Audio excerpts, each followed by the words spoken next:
চীনের এক তরুণী 92 দিন ধরে কোমায় ছিলেন, কিন্তু অদ্ভুতভাবে নির্ধারিত বিয়ের ঠিক দুদিন আগে তার জ্ঞান ফিরে আসে। ঘটনার সূত্রপাত এবছরের জানুয়ারি মাসে। দীর্ঘ 6 বছরের সম্পর্কের পর ওয়াং রানরান এবং তার বাগদত্তা ঝাং জিদুই, নামগুলো একটু অদ্ভুত লাগতে পারে বাট অ্যাডজাস্ট করে নাও, ঠিক আছে। তো এই দুজনে গত বছরের শেষ দিকে আইনিভাবে বিয়ের কাজ সম্পন্ন করেন। আগামী 25শে এপ্রিল তাদের ধুমধাম করে সামাজিকভাবে বিয়ের অনুষ্ঠান হওয়ার কথা ছিল, কিন্তু বিয়ের প্রস্তুতি চলাকালীন সামান্য সর্দি ও গলা ব্যথা নিয়ে তারা স্থানীয় একটি ক্লিনিকে যায়। রিপোর্ট অনুসারে ওই দিন ক্লিনিকের কর্মীরা ওয়াংয়ের কোনো অ্যালার্জি আছে কিনা তা পরীক্ষা না করেই সরাসরি তাকে ইঞ্জেকশন দিয়ে দেন। ইঞ্জেকশন দেওয়ার কয়েক মিনিটের মধ্যেই ওয়াংয়ের জিভ অসাড় হয়ে যায় এবং তিনি শ্বাসকষ্টে ভুগতে শুরু করেন। তার অবস্থা দ্রুত খারাপ হলে তাকে হাসপাতালে নিয়ে যাওয়া হয়। তখন চিকিৎসকরা জানান যে অ্যালার্জিক শকের কারণে ওয়াংয়ের মস্তিষ্কে 4 মিনিটেরও বেশি সময় ধরে অক্সিজেন পৌঁছায়নি।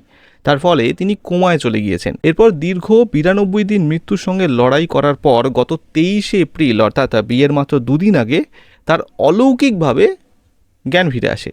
শোনা যাচ্ছে তদন্তে বেরিয়েছে ওয়াংকে যিনি ইঞ্জেকশন দিয়েছিলেন তিনি কোনো পেশাদার চিকিৎসা কর্মী ছিলেনই না। এমনকি প্রেসক্রিপশনে সই করা চিকিৎসকের যে প্রয়োজনীয় যোগ্যতা সেটাও নাকি ছিল না। আর এই ঘটনার পর ক্লিনিকটি নাকি পুরোপুরিভাবে বন্ধ করে দেওয়া হয়েছে। মানে আমাদের ভারতেই যে শুধুমাত্র এই স্ক্যাম চলছে, এই লেভেলের স্ক্যাম চলছে এমনটা নয়, বাইরের দেশগুলোতেও এরকম স্ক্যাম চলছে।